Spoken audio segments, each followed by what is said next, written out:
एक बार की बात है, एक छोटे से गांव में जो घने जंगल के किनारे बसा था, चार दोस्त रहते थे। अनु, रवि, मीरा और छोटू। ये चारों दोस्त हमेशा एक साथ खेलते, हंसते और नई नई साहसिक योजनाएं बनाते। गांव के लोग अक्सर जंगल के बारे में डरावनी कहानियां सुनाते थे, लेकिन इन चारों दोस्तों के लिए जंगल एक रहस्यमयी दुनिया थी जो रोमांच से भरी थी। एक दिन गांव के सबसे बुजुर्ग व्यक्ति बाबा भैरवनाथ ने बच्चों को एक पुरानी किताब दिखाई। उस किताब में एक नक्शे का जिक्र था जो जंगल के बीच छिपे एक प्राचीन खजाने की ओर इशारा करता था। बाबा ने बताया कि यह खजाना सदियों से जंगल में कहीं छिपा है, लेकिन उसे पाने का रास्ता खतरों से भरा है। क्या यह सच है बाबा? अनु ने उत्साह से पूछा। हाँ मेरी बच्ची, बाबा ने मुस्कुराते हुए कहा, लेकिन खजाने तक पहुंचने के लिए साहस, बुद्धि और दोस्ती की जरूरत होगी। बस यहीं से शुरू हुई हमारी बच्चों की कहानी। चारों दोस्तों ने फैसला किया कि वे इस खजाने को ढूंढने जंगल में जाएंगे। अगली सुबह सूरज उगने से पहले वे अपने छोटे छोटे बैग में रोटी, पानी की बोतल और एक मशाल लेकर जंगल की ओर निकल पड़े। नक्शा पुराना और फटा हुआ था, लेकिन उसमें कुछ निशान और संकेत थे जो रास्ता दिखाते थे। जंगल में कदम रखते ही हवा में एक अजीब सी ठंडक थी। पेड़ इतने घने थे कि सूरज की रोशनी भी जमीन तक मुश्किल से पहुंच पाती थी। रवि, जो सबसे नन्हा लेकिन सबसे नटखट था, ने कहा, यह जंगल तो जादुई लगता है, क्या पता यहां भूत भी हों? मीरा ने उसे चिढ़ाते हुए कहा, अरे भूत भूत कुछ नहीं होता, बस अपनी बच्चों की कहानी को और रोमांचक बनाना है। पहला संकेत नक्शे में एक विशाल बरगद के पेड़ की ओर इशारा करता था। चारों दोस्त उस पेड़ तक पहुंचे जो इतना बड़ा था कि उसकी जड़ें किसी किले की दीवारों जैसी लगती थीं। पेड़ के नीचे एक पुराना पत्थर था जिस पर कुछ प्राचीन अक्षर लिखे थे। अनु, जो पढ़ने में तेज थी, ने अक्षरों को पढ़ने की कोशिश की। ये लिखा है, साहस का रास्ता चुनो, डर का नहीं।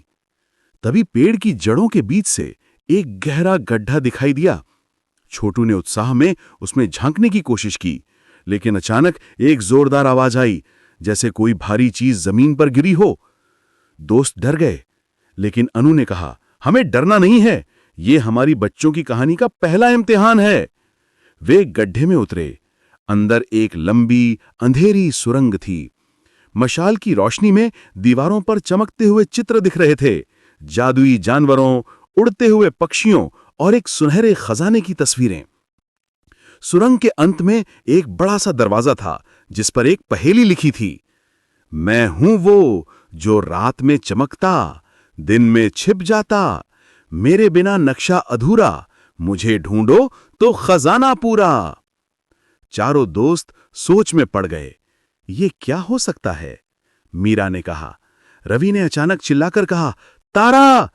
ये तारा है, रात में चमकता है, दिन में छिप जाता है। सबने उसकी बात मानी और दरवाजे पर एक तारे के आकार का छेद ढूंढा। छोटू ने अपनी जेब से एक चमकता हुआ पत्थर निकाला जो उसने रास्ते में पाया था।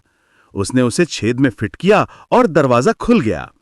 दरवाजे के पीछे एक विशाल गुफा थी जिसके बीच में एक सुनहरा संदूक चमक रहा था। दोस्तों की आंखें चमक उठीं, लेकिन जैसे ही वे संदूक की ओर बढ़े, गुफा में अचानक हलचल मच गई। दीवारों से अजीब सी छायाएं उठने लगीं।